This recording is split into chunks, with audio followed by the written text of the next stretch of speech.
Hi hello welcome to Indian knowledge university. ఈరోజు విద్య ఉద్యోగ సమాచారం చూసుకుంటే మనకు చాలా విషయాలు రావడం జరిగింది. అదేవిధంగా ఈ వీడియో చూస్తున్న వారు లైక్ చేయడం మాత్రం మర్చిపోవద్దు. మీరు చేసే లైక్ వల్ల ఎడ్యుకేషన్ మరియు ఎంప్లాయ్మెంట్కి సంబంధించి ప్రతి ఇన్ఫర్మేషన్ అందరికీ చేరే ప్రయత్నం జరుగుతుంది. సో ప్రధానంగా ఈరోజు సంబంధించిన వివరాలు చూసుకుంటే నేడు క్యాబినెట్ విస్తరణ అంటూ వార్త చూసుకోవచ్చు. మనకు ఏఐసిసి గ్రీన్ సిగ్నల్, సామాజిక వర్గాల వారిగా కసరత్తు అంటూ వార్త చూసుకోవచ్చు. మనకు Manakondur MLA Kavvampalli Satyanarayana, Dharmapuri MLA Adluri Laxman, Makthal MLA Vakiti Srihari, Bodhan MLA Sudarshan Reddy వీరికి మంత్రి పదవులు అవకాశం ఉందంటూ వార్త చూసుకోవచ్చు. క్యాబినెట్ విస్తరణ బాగానే ఉంది, కానీ క్యాబినెట్లో నిరుద్యోగుల వివరణే సరిగ్గా లేదని చెప్పుకోవచ్చు. మన నిరుద్యోగుల కోసం ఏర్పడిన ప్రభుత్వం నిరుద్యోగుల గురించి కొంత పట్టించుకోవడం లేదని వాదన అయితే ప్రధానంగా వినపడడం జరుగుతుంది.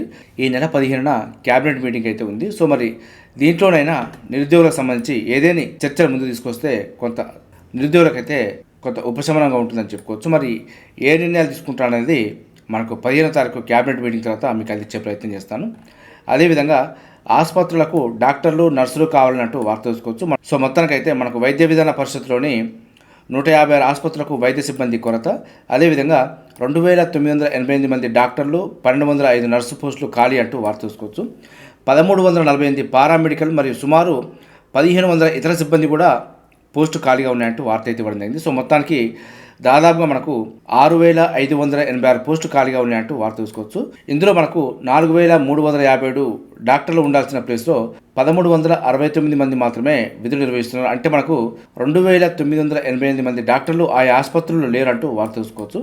అలాగే ఈ ఆసుపత్రుల్లో 4200 మంది నర్సులు విధులు నిర్వహించాల్సి ఉండగా 2995 మంది మాత్రమే పనిచేస్తున్నారు. అంటే మనకు 1205 మంది నర్సులు ఖాళీలు ఉన్నాయంటూ వార్త ఇవ్వడం జరిగింది. అదేవిధంగా పారామెడికల్ పోస్టులకు సంబంధించి 1880 పోస్టులకు గాను 532 మంది మాత్రమే భర్తీ అవగా మిగతావి ఖాళీగా ఉన్నాయంటూ వార్త చూసుకోవచ్చు. అదేవిధంగా ఇంజనీరింగ్ విభాగంలో కూడా 48 పోస్టులకు గాను 6 పోస్టులే భర్తీ అయినాయి.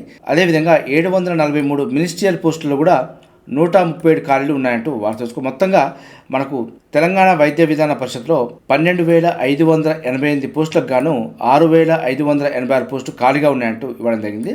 సో గతంలో మనకు దామోదర రాజేంద్ర కూడా ఈ పోస్టులు భర్తీ చేస్తామంటూ ప్రకటించడం జరిగింది. సో ఇంతవరకు దీనికి సంబంధించి నోటిఫికేషన్ రాలేదు. సో నోటిఫికేషన్ రాకపోగా గతంలో రాసిన పరీక్షలకు సంబంధించి ఫలితాలే మొత్తానికి విడుదల చేయలేదు. సో వాటికి సంబంధించి కూడా నిరుద్యోగ అభ్యర్థులు అయితే కొంత వెయిటింగ్ చేయడం జరుగుతుంది. సో వీటికి సంబంధించిన ఫలితాలు అప్డేట్ రాగానే మీకు అందించే ప్రయత్నం చేస్తాను. అదేవిధంగా నోటిఫికేషన్ సంబంధించి కూడా ఇన్ఫర్మేషన్ ఉంటే ఖచ్చితంగా మీకు అందించే ప్రయత్నం చేస్తాను. అదేవిధంగా మనం పాటించుకుంటే అగ్రికల్చర్ పాలిటెక్నిక్ నోటిఫికేషన్ అంటూ వార్త చూసుకోవచ్చు. పాలిసెట్ 2025 అగ్రికల్చర్ ర్యాంకుల ద్వారా సీట్ల భర్తీ అంటూ ఇవ్వడం జరిగింది. ఆన్లైన్ దరఖాస్తుకు చివరి తేదీ ఈ నెల 29 వరకు అయితే అవకాశం ఉంది. సో ఎవరైతే 10వ తరగతి పూర్తయిన గ్రామీణ ప్రాంత విద్యార్థులకు అగ్రికల్చర్ పాలిటెక్నిక్ వరంగా మారాయంటూ ఇవ్వడం జరిగింది. సో 2 ఏళ్ల కోర్సు చేసిన వారికి ప్రభుత్వ, ప్రైవేట్ సంస్థల ఉపాధి మరియు ఉద్యోగ అవకాశాలు ఉండడంతో ఇటీవల అయితే వీటికి డిమాండ్ పెరిగిందంటూ చూసుకోవచ్చు.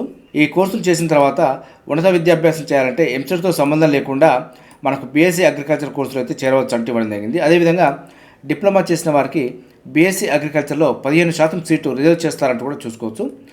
అయితే వీరు డిప్లొమా తర్వాత అగ్రిసెట్ పరీక్ష రాయాల్సి ఉంటుందంటూ కూడా ఇవ్వడం జరిగింది. అగ్రికల్చర్ కోర్సుకు సంబంధించి నోటిఫికేషన్ అయితే రావడం జరిగింది. సో మనకు ఆన్లైన్ దరఖాస్తుకు చివరి తేదీ అయితే మనకు ఈ నెల 29 వరకు ఉంది. సో మనకు ఎగ్జామ్ ఫీజు వచ్చి ఎస్సీ, ఎస్టీ, పిహెచ్ విద్యార్థులు అయితే 600 రూపాయలు, ఇతర అభ్యర్థులు అయితే 1200 రూపాయలు ఫీజు చెల్లించాలంటూ ఇవ్వడం జరిగింది. సో మనకు ప్రభుత్వ కళాశాలలో కనుక సీటు వస్తే మొదటి సెమిస్టర్కు 19645, ప్రైవేట్ కాలేజీలో సీటు వస్తే మొదటి సెమిస్టర్కు 24000 ఫీజు అంటూ వార్త చూసుకోవచ్చు. సో మరింత సమాచారం కోసం అయితే మనకు ప్రొఫెసర్ జయశంకర్ తెలంగాణ అగ్రికల్చర్ వ్యవసాయ యూనివర్సిటీ అఫీషియల్ వెబ్సైట్లో చెక్ చేసుకునే ప్రయత్నం చేయండి. అదేవిధంగా కాదంటే అవునండి అంటూ వార్త చూసుకోవచ్చు. మనకు ఆర్టీసీలో అవుట్సోర్సింగ్ మరియు యాజమాన్యం తీరుపై కార్మికుల ఆందోళన అంటూ వార్త చూసుకోవచ్చు. మనకి ఇటీవలే అవుట్సోర్సింగ్లో డ్రైవర్లు మరియు కండక్టర్కి సంబంధించి నియామక ప్రక్రియకి అయితే నోటిఫికేషన్ రావడం జరిగింది. సో దీనిపైన కొంత ఆర్టీసీ కార్మిక సంఘాలు అయితే కొంత ఆందోళన వ్యక్తం చేయడం జరుగుతుంది. మన గతంలో 3000 ఉద్యోగాలు భర్తీ చేస్తామంటూ ప్రకటించడం జరిగింది. సో ఇప్పటికీ 3000 సార్లు ప్రకటన చేసినప్పటికీ ఇంతవరకు దానికి సంబంధించి నోటిఫికేషన్ ప్రక్రియ అయితే కొనసాగలేదు. మరి ఇక మీద కూడా నోటిఫికేషన్ ఇస్తారా లేదా అంటూ కొంత యాజమాన్యం పైన అయితే కార్మిక సంఘాలు ఆందోళన వ్యక్తం చేస్తున్నాయి. దీనికి పోగా అవుట్సోర్సింగ్ మీద కొంత ఫోకస్ చేయడంతో కొంత ఆందోళన వ్యక్తం అవుతుంది. సో మరి దీనిపైన ఏదైనా అప్డేట్ ఉంటే మీకు అందించే ప్రయత్నం చేస్తాను. అదేవిధంగా మనం పాటించుకుంటే కాంట్రాక్ట్ టీచర్ పోస్టులకు దరఖాస్తు చేసుకోవాలంటూ వార్త చూసుకోవచ్చు. మనకు ఇటిక్యాల మోడల్ స్కూల్లో ఖాళీగా ఉన్న టీచర్ పోస్టుల భర్తీకి కాంట్రాక్టు ప్రతిపాదికన దరఖాస్తులు ఆహ్వానిస్తున్నట్టు ప్రిన్సిపల్ పేర్కొన్నారంటూ వార్త చూసుకోవచ్చు. సో మనకు స్టేట్లో ఉన్న అన్ని మోడల్ స్కూల్లో అదేవిధంగా గురుకులాలకు సంబంధించి కొన్ని నోటిఫికేషన్ అయితే రావడం జరిగింది. సో మీ జిల్లాకు సంబంధించి ఏదైనా మోడల్ స్కూల్ కానీ గురుకుల స్కూల్ కానీ అందుబాటులో ఉంటే ఒకసారి సంప్రదించే ప్రయత్నం చేయండి. సో ఈ టైంలో టీచర్ పోస్టులకు సంబంధించి అదేవిధంగా నాన్ టీచింగ్ పోస్టులకు సంబంధించి రిక్రూట్మెంట్ ప్రాసెస్ అయితే జరుగుతుంది. సో ఇంట్రెస్ట్ వారైతే ఒకసారి సంప్రదించే ప్రయత్నం చేయండి. అదేవిధంగా మనం పాటించుకుంటే కూడా ఇంటర్ గడువు 15 వరకు పొడిగింపు అంటూ వార్త తెలుసుకోవచ్చు. మనకు గురుకుల ఇంటర్ కాలేజీల్లో ప్రవేశాల గడువును ఈ నెల 15వ తేదీ వరకు పొడిగించినట్టు సొసైటీ కార్యదర్శి అయితే పేర్కొనడం జరిగింది. సో మనకు మొదటి విడత జాబితాలో సీటు పొందిన విద్యార్థులు శనివారంలోగా ప్రవేశాలు పొందాలని తొలుత గడువు విధించడం జరిగింది. ఇప్పుడు మరో 8 రోజుల పాటు గడువు అయితే పెంచడం జరిగింది. సో అవకాశం అయితే ఉపయోగించుకునే ప్రయత్నం చేయండి. అదేవిధంగా ఓపెన్ 10th మరియు ఇంటర్ ఫలితాలు వెళ్ళినట్టు వార్త తెలుసుకోవచ్చు. మనకు ఓపెన్ 10th మరియు ఇంటర్కి సంబంధించి ఫలితాలు అయితే విడుదలైనాయి. సో ఒకసారి రాష్ట్రం వారు అయితే చెక్ చేసుకునే ప్రయత్నం చేయండి. అదేవిధంగా దోస్త్ ఫేజ్ 2 రిజిస్ట్రేషన్లు రేపే ఆఖరు అంటూ వార్త తెలుసుకోవచ్చు. సో మొత్తానికి దోస్త్ ఫేజ్ రిజిస్ట్రేషన్ అయితే రేపు లాస్ట్ డేట్ కాబట్టి ఇప్పుడు కూడా చేసుకునే వారంటే చేసుకునే ప్రయత్నం చేయండి. అదేవిధంగా యూజీసీ నెట్ పరీక్ష షెడ్యూల్ విడుదలంటూ వార్త తెలుసుకోవచ్చు. జూన్ 25 నుంచి 29 వరకు పరీక్షలు అంటూ ఇవ్వడం జరిగింది. సో ఎవరైతే అప్లికేషన్ చేసుకున్నారో వారైతే ఒకసారి చెక్ చేసుకునే ప్రయత్నం చేయండి. మనకు జూన్ 25 నుంచి 29 వరకు అయితే పరీక్షలు కండక్ట్ చేయడం జరుగుతుంది. అదేవిధంగా ప్రభుత్వ స్పోర్ట్స్ స్కూళ్ళలో ప్రవేశానికి దరఖాస్తు ఆహ్వానం అంటూ వార్త తెలుసుకోవచ్చు. మనకు 2025-26 విద్యా సంవత్సరానికి 4వ తరగతిలో ప్రవేశం ఈ నెల 7 నుంచి ఆన్లైన్లో రిజిస్ట్రేషన్ ప్రక్రియ అయితే ప్రారంభమైంది. మనకు రాష్ట్రంలోని అక్కింపేట, కరీంనగర్, ఆదిలాబాద్లోని ప్రభుత్వ స్పోర్ట్స్ స్కూళ్ళలో 2025-26 విద్యా సంవత్సరానికి 4వ తరగతిలో ప్రవేశానికి అర్హులైన విద్యార్థుల నుంచి దరఖాస్తు అయితే ఆహ్వానిస్తున్నట్టు పేర్కొనడం జరిగింది. సో మనకి ఈ నెల 7 నుంచి ఆన్లైన్ రిజిస్ట్రేషన్ ప్రక్రియ అయితే ప్రారంభమైంది. మనకు అఫీషియల్ వెబ్సైట్ telangaana.gov.in చెక్ చేసుకునే ప్రయత్నం చేయండి. అదేవిధంగా స్పోర్ట్స్ స్కూల్లో 3 అంచెల ఎంపిక విధానం అయితే ఉంటుంది. జూన్ 16 నుంచి 19 వరకు మండల స్థాయి, అదేవిధంగా జూన్ 23 నుంచి 26 వరకు జిల్లా స్థాయి, అదేవిధంగా మనకు రాష్ట్ర స్థాయిలో జూలై 1 నుంచి 5వ తేదీ వరకు ఎంపిక ఉంటుందంటూ వెల్లడించడం జరిగింది.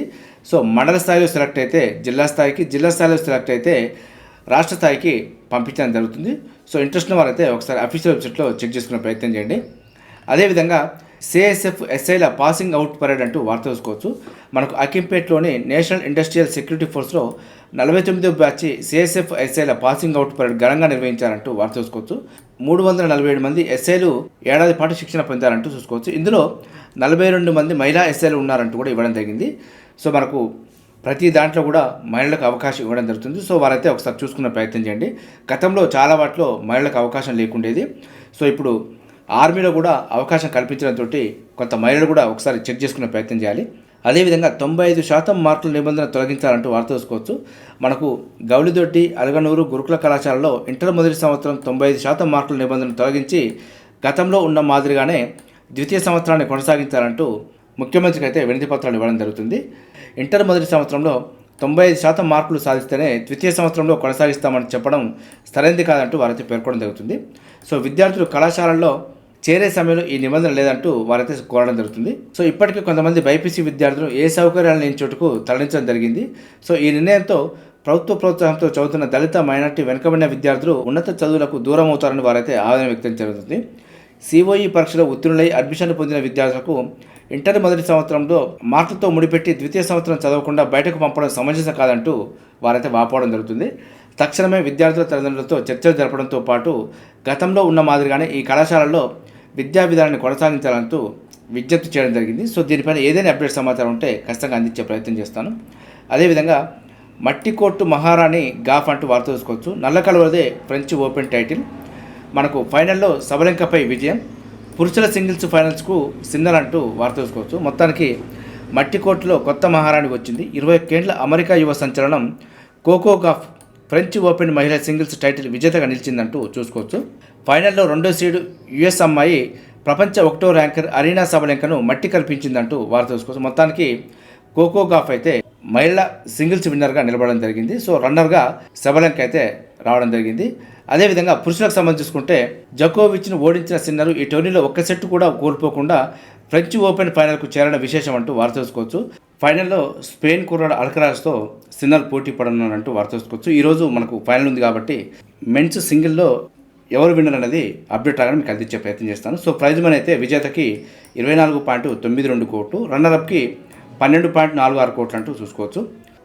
సో మన కరెంట్ అఫైర్లో భాగంగా US open, French open, Wimbledon, Australia open సంబంధించి ఖచ్చితంగా చూసుకునే ప్రయత్నం చేయండి. సో మనకు ఇందులో ఏదైనా 1-2 అయితే ఖచ్చితంగా గెలిచిన వారే గెలుస్తారు, అదేవిధంగా గెలిచిన వారు రన్నర్గా నిలబడతారు కాబట్టి కొంత కన్ఫ్యూజ్ అయ్యే అవకాశం ఉంటుంది. సో 1-2 సార్ల దేంట్లో ఎవరు గెలిచారు, దేంట్లో ఎవరు రన్నర్గా ఉన్నారనేది ఖచ్చితంగా డిఫరెంట్ గుర్తుంచుకునే ప్రయత్నం చేయండి.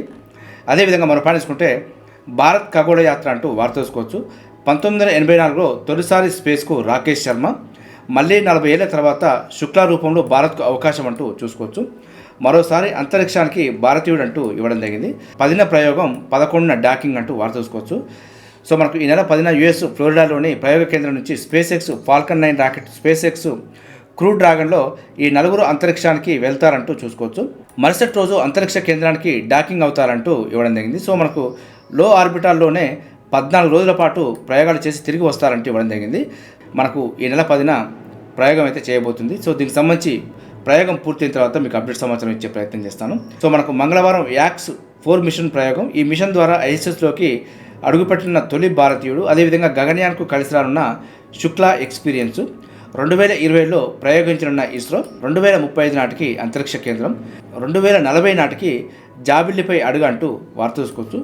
సో మనకు శాస్త్ర సాంకేతిక రంగంలో ఇస్రో అయితే చాలా కీలకం అని చెప్పుకోవచ్చు. సో దీనికి సంబంధించి ఏదైనా అప్డేట్ సమాచారం ఉన్నా ఖచ్చితంగా కరెంట్ అఫైర్లో అయితే అడిగే అవకాశం ఉంటుంది. సో ప్రతి పాయింట్ కూడా అబ్జర్వ్ చేస్తూ ఉండండి. అదేవిధంగా మనకు ఒరిజినల్ ఆధార్ లేదని సాట్ పరీక్షకు నో అంటూ వార్త చూసుకోవచ్చు. సో కోకాపేట రాక్వెల్ స్కూల్ నిర్వాహకం 6 అభ్యర్థులకు అనుమతి నిరాకరణ, ఫిర్యాదు చేసినా పట్టించుకొని పోలీసులు అంటూ వార్త అయితే ఇవ్వడం జరిగింది. సో మీరు ఏదైనా ఎగ్జామ్కి వెళ్ళేటప్పుడు ఖచ్చితంగా దాని ఆల్ టికెట్లో మనకి ఏమైతే మెన్షన్ చేసారో ఖచ్చితంగా అవి పాటించే ప్రయత్నం చేయండి. సో నష్టం జరిగిన తర్వాత ఎవరికి ఏ కంప్లైంట్ చేసినా మనకు ఏ విధమైన న్యాయం జరిగినా కూడా బాధపడాల్సింది మనమే కాబట్టి సో ఖచ్చితంగా ఎగ్జామ్కి వెళ్ళేటప్పుడు కొంత ఒరిజినల్ అయితే ఉంచుకునే ప్రయత్నం చేయండి. సో మనకు ఏదైనా సందర్భాల్లో రిజెక్ట్ చేసినా కూడా వేరే వాటికైతే ప్రాబ్లం ఉండదు, కానీ ఎగ్జామ్స్కు రిజెక్ట్ చేస్తే సో మనకు అవకాశం అయితే కోల్పోయే సందర్భం అయితే రావడం జరుగుతుంది. సో ఇలాంటి సిచ్యువేషన్ అయితే ఎవరికి రాకూడదు. అదేవిధంగా మరో పాయింట్ తీసుకుంటే దీన్ దయాళ్ పోర్ట్లో ఉద్యోగాలు అంటూ వార్త చూసుకోవచ్చు. మేనేజ్మెంట్ గ్రాడ్యుయేట్ ట్రైనింగ్ కార్డుల భర్తీకి గుజరాత్లోని దీన్ దయాళ్ పోర్ట్ అథారిటీ అయితే అప్లికేషన్ కోరుతుంది. సో ఈ పోస్టులు అయితే ఒప్పంద ప్రతిపాదకన భర్తీ చేయనున్నారంటూ కూడా చూసుకోవచ్చు. ఆసక్తి అర్హత గల అభ్యర్థులు ఆన్లైన్ ద్వారా అప్లై చేసుకోవచ్చు. అప్లికేషన్ చివరి తేదీ జూలై 4 వరకు అంటూ ఇవ్వడం జరిగింది. మొత్తం పోస్టులు అయితే 65 ఉన్నాయి. మనకు ఎలిజిబిలిటీ క్వాలిఫికేషన్ చూసుకుంటే సంబంధిత పోస్టును అనుసరించి BCom, BSc, BCA, MBA, CA, ICWA, LLB పూర్తి చేసి ఉండాలంటూ ఇవ్వడం జరిగింది. అదేవిధంగా ఎంఎస్ వర్డ్, ఎంఎస్ ఎక్సెల్ తదితర కంప్యూటర్ అప్లికేషన్లో కూడా సర్టిఫికేట్ కలిగి ఉండాలంటూ ఇవ్వడం జరిగింది. సో మనకు ఏజ్ లిమిట్ చూసుకుంటే 2025 జూన్ 1 నాటికి గ్రాడ్యుయేట్ ట్రైనీకి 25 ఏళ్ళు, మేనేజ్మెంట్ ట్రైనీకి 28 ఏళ్ళు అంటూ ఇవ్వడం జరిగింది. అదేవిధంగా సంబంధిత వర్గాలకు వయోపరిమితి సడలింపు అయితే ఉంటుంది. సో ఆన్లైన్ దరఖాస్తుకు చివరి తేదీ జూలై 4 కాబట్టి అప్లికేషన్ చేసుకునే ప్రయత్నం చేయండి. అదేవిధంగా మనం పాటించుకుంటే మనకు ఎయిర్పోర్ట్ అథారిటీ ఆఫ్ ఇండియాలో cargo logistics and allied services company లిమిటెడ్లో ఫిక్స్డ్ టర్మ్ ప్రతిపాదికన 166 పోస్టులకు సంబంధించి నోటిఫికేషన్ వచ్చింది. మనకు 60% మార్కులతో డిగ్రీ ఉత్తీర్ణత ఉండాలి. అదేవిధంగా ఇంగ్లీష్, హిందీతో పాటు స్థానిక భాషలో రాయడం, చదవడం వచ్చి ఉండాలంటే ఇవ్వడం జరిగింది. సో ఆన్లైన్ దరఖాస్తుకు చివరి తేదీ జూన్ 30 వరకు ఉంది. అదేవిధంగా రైల్టెల్ లిమిటెడ్లో కూడా అంటే మనకు రైల్వే శాఖ పరిధిలోని రైల్టెల్ కార్పొరేషన్ ఆఫ్ ఇండియా లిమిటెడ్లో 48 పోస్టులకు సంబంధించి నోటిఫికేషన్ వచ్చింది. ఆన్లైన్ దరఖాస్తుకు చివరి తేదీ జూన్ 30 వరకు ఉంది. అదేవిధంగా కొచ్చిన్ షిప్ యార్డ్లో కూడా 6 పోస్టులకు సంబంధించిన నోటిఫికేషన్ వచ్చింది.